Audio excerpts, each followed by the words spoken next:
7 bulan yang lalu, pemuda ini mohon pamit pada ibunya untuk menunaikan sebuah nazar berat, di mana ia pernah bernazar ketika pandemi COVID-19, yaitu jika ia mampu membeli sebuah komputer laptop, maka dia akan berjalan kaki dari Bogor ke titik 0 km Sabang, Provinsi Aceh. Ia membutuhkan laptop untuk mencari penghasilan melalui internet, karena dia pemuda yang tidak punya pendidikan yang tinggi.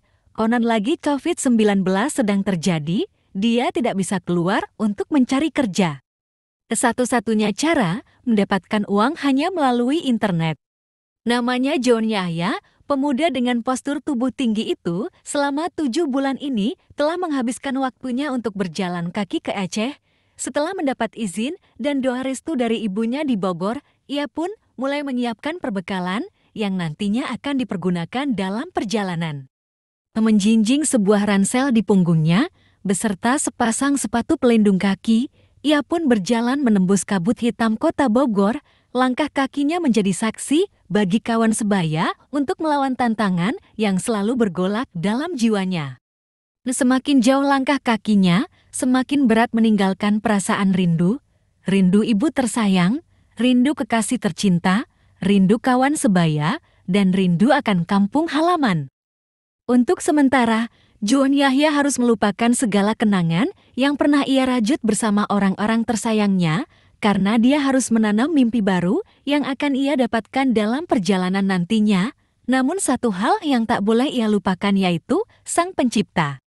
Sepanjang perjalanan, dia selalu bermunajat kepada Rabb-Nya agar hajatnya tercapai dan keluarga yang ia tinggalkan dalam keadaan sehat semuanya. Basah kuyup disirami hujan tidak lagi menjadi hambatan bagi John Yahya, karena tanpa hujan pun bajunya telah basah dengan keringat. Hujan kini telah menjadi sahabat yang dapat menyejukkan badannya. Angin dan badai dianggap sebagai hembusan udara yang dapat meringankan rasa penat di badannya. Sementara teriknya sinar matahari dianggap sebagai lampu penerang untuk menembus jalannya, dan kegelapan malam hanya sebuah tantangan yang harus dilewati. Dalam benaknya hanya satu, berjuang. Ia pun teringat kata-kata pendahulu, setiap perjuangan pasti ada tantangan. Karena perjuangan tanpa tantangan sungguh tiada arti kemenangan.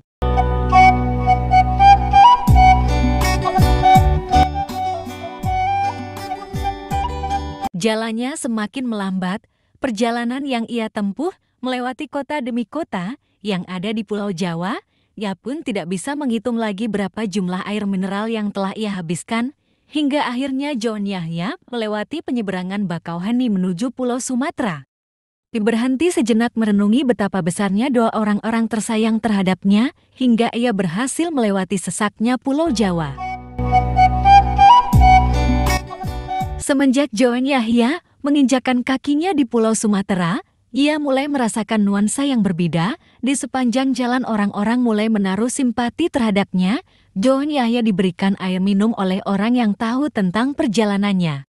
Kadangkala orang-orang juga memberikan sedikit makanan untuk menguatkan perjalanan John Yahya. Perjalanan John Yahya kini diketahui oleh orang-orang tentang niat dan tujuannya menuju Aceh, yaitu untuk melepaskan nazarnya. Di sepanjang perjalanan, orang-orang yang mengetahui akan dilewati John Yahya kini telah menyiapkan sesuatu untuk diberikan kepada John Yahya. Kadangkala John Yahya mengambilnya yang nantinya akan dimakan pada saat ia istirahat atau bermalam. Tempat pengisian bahan bakar kendaraan menjadi rumah penginapan bagi John Yahya untuk beristirahat sejenak menunggu waktu yang tepat untuk kembali berjalan. Kadangkala John Yahya menolak pemberian orang-orang di jalan. Ini dilakukan bukan karena tidak mau menerima pemberian orang terhadapnya, bukan pula karena tidak menghargai pemberian orang lain. Tapi justru karena terlalu banyak yang memberi, sehingga tidak memungkinkan bagi John Yahya untuk menerima semuanya. Beban beratnya membawa tas ransel menjadi alasan kuat menolak setiap pemberian orang-orang yang ibe terhadapnya. Kini John Yahya telah berbulan-bulan dalam perjalanan hingga menembus berbagai macam rintangan dan bahaya melewati lintasan jalan Sumatera. Tak hanya niatnya yang kuat yang dapat menghilangkan segala macam bentuk kecemasan yang ada di benaknya. Satu persatu provinsi yang ada di Pulau Sumatera telah dilewati John Yahya hingga akhirnya bisa menginjakan kakinya melewati batas Pulau Sumatera menuju Aceh. John Yahya hanya mengucapkan rasa syukur kepada Sang Maha Kuasa. Garis finish menuju cita-cita telah di depan mata setelah 7 bulan lamanya dalam perjalanan. Mula-mula John Yahya hanya menganggap biasa saja ketika baru pertama masuk kabupaten yang berbatasan dengan Sumatera, Aceh Tamiang, kabupaten pertama kali John Yahya injak ketika memasuki Aceh.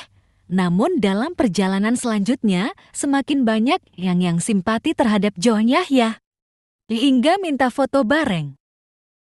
Setiap kabupaten yang dilewati John Yahya di Aceh semakin banyak yang datang menjumpainya, hingga perjalanan John Yahya agak sedikit terhambat karena harus melayani fans yang ingin menjumpainya. Bahkan ada yang membawa pulang John Yahya ke rumah untuk memberikan makanan khas Aceh. Semakin hari semakin bertambah banyak fans John Yahya di Aceh. Sikap orang Aceh pemulia Jame menjadi alasan untuk memberikan sedikit kemudahan apapun terhadap John Yahya.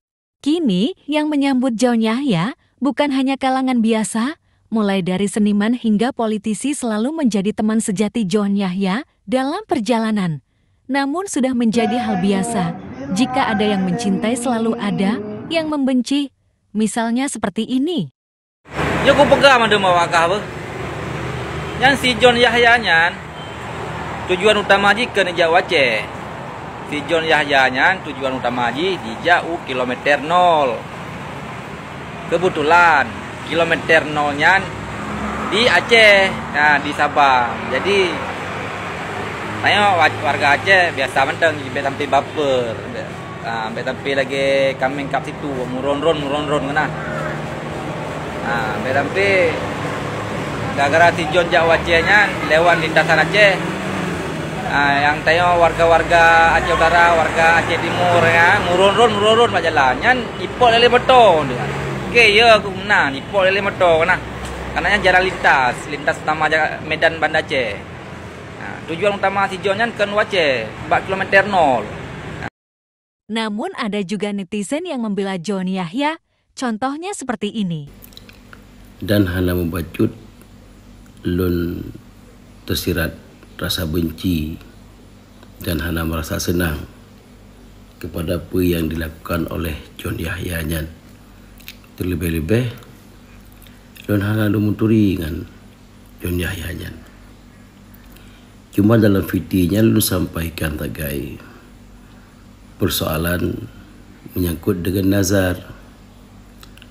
Karena menurut keterangan bahwa yang bersangkutan melakukan perjalanan dengan berjalan kaki dari Bogor ke kilometer 0 Sabang untuk menunaikan nazar.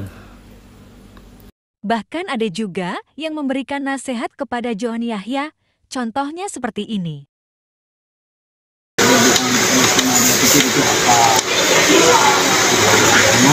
Yang lain sekali lagi, sebagian daripada misi kita untuk Palestina ada misi besarnya imam besar kita yaitu insyaallah kita jumpa lagi. Kalau jumpa nanti mungkin besok jumpa insyaallah, tapi akan diterangkan lagi tentang nasihat-nasihat. Ini sebatas penasihat dulu, tapi yang perlu digarisbawahi, jangan pernah kalau tidak bahaya sekarang, bahaya akan datang kalau masalah Islam. Kita orang musafir, sebenarnya ini sesuatu, seandainya dekat bulat niat kita ini silaturahmi, ini sesuatu yang sangat berharga dalam